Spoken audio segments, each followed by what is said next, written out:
what became really centrally important to us, to me and to my team as well, was the importance of getting close to the end user and people's daily lives and their cares and concerns, and really making sure that what we were doing was useful and helpful to people and was not designed in a vacuum without their input and guidance. And that's easy to say, and it's not easy to do.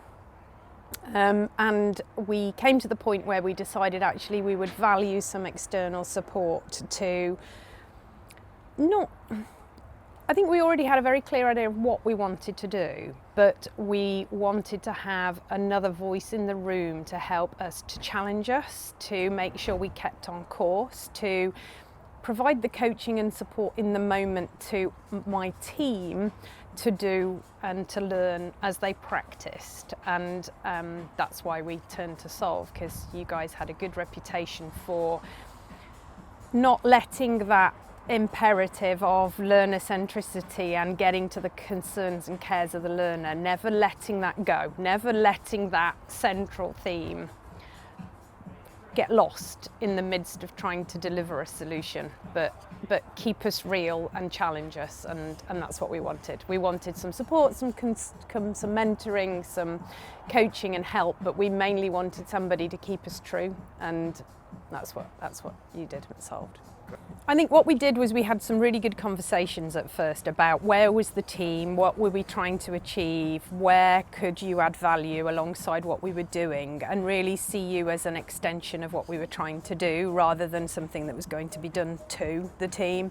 So I think that's where we started, with a really good conversation. And then what we aimed to do was to have some good sessions at the front, which were input. So where you would talk to us about some examples, you would take us through each stage of the 5DI process, giving a range of case study examples and other real world examples of where you'd faced a challenge, where you'd overcome it, where you'd perhaps had to come up against somebody that you had to persuade or influence, and a conversation that was perhaps difficult, challenging, didn't go well, and really share with the team how, and some of the tools that they could use, and how not to fear failure, and that some conversations won't go well, some will need to be redone, and that's fine, because so long as you're pursuing getting to what's important, then that's okay. You can live with some failures along the way so long as you learn from them. So there was some input from yourselves, and really taking us through that as a set of case studies, resources that supported that so that people could refer back to those, both the session recordings but also some toolkits and other resources which were really helpful. And then once the team had absorbed some of that, then being on hand as a coach, and I think what we ended up with was a good mix, wasn't it, of like office hours kind of thing, where people could book in with you with their challenges, their failures, their stories they wanted to share, their things that they were struggling with, and then in the moment when they were trying to apply what they'd learned and practice it, they could get support and guidance and a bit of challenge as well along the way. And I think that was a good mix in the end that we came up with. Of there was some good support and guidance to myself and my management team, along with input to the team. But then I think the longevity as the practice rolled, and being there as a mentor, as a guide, as a coach to it was really useful as well. So that's what we did, and I've left the team behind now. I've chosen to move on and do something different, and but I hope and think that it's left them with a really good set of skills and toolkit that they'll continue to grow and develop, and they'll take with them in their careers as they move forwards as well, as they leave Sainsbury's. Yeah. So the why solved bit, I mean, and this is off camera, the why solved bit is kind of Nick Shackleton-Jones. I mean, do you want me to say that? Yeah, sure. Yeah. Be honest. Yeah. I mean, I think that's the book that he wrote, How People Learn, and the way in which that, I think, transformed the way a lot of people, I think he put into words what a lot of people had been thinking and feeling for a very long time, and wished they too had written the book and put it like that. I think a lot of people I know who'd been in the learning field a long time read it and thought, darn, why didn't I write that? But the reason we didn't write it is because we're not him, and didn't have the capability to do it. But it spoke to so many people on so many levels, I think.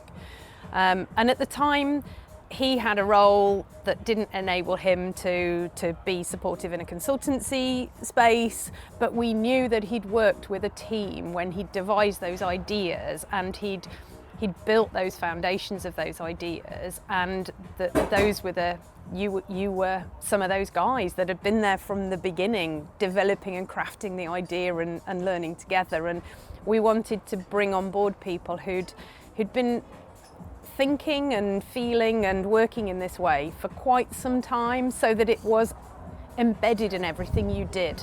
It wasn't something you were new to or trying or trialing. It was something you'd been living and feeling for a long time. I think the biggest challenges are being given the freedom and the space to do what you know is right. I think there's a lot of pressure that comes at L&D and HR teams a lot of the time to come up with a solution tomorrow, to implement something yesterday, and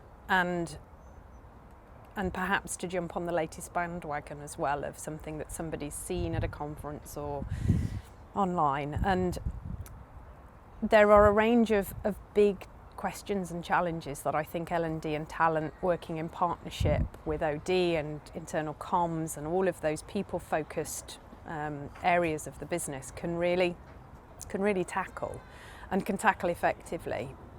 But you need a bit of time.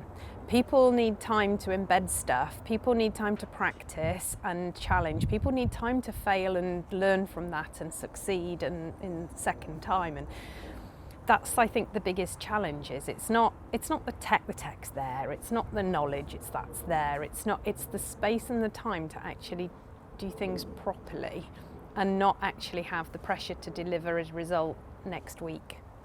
Because as you know, with all the stuff we were doing, some of the really great stuff we uncovered in some of those conversations about inclusion, for example, I think we had some sessions where, people were nearly in tears, weren't they, about some of the things that people were sharing that were really meaningful and would really enable you to make a difference to how inclusive an environment felt to people. You can't sort that in a session or in a week. It needs to be felt and understood, and you need time. And I think that's the thing that is often the enemy.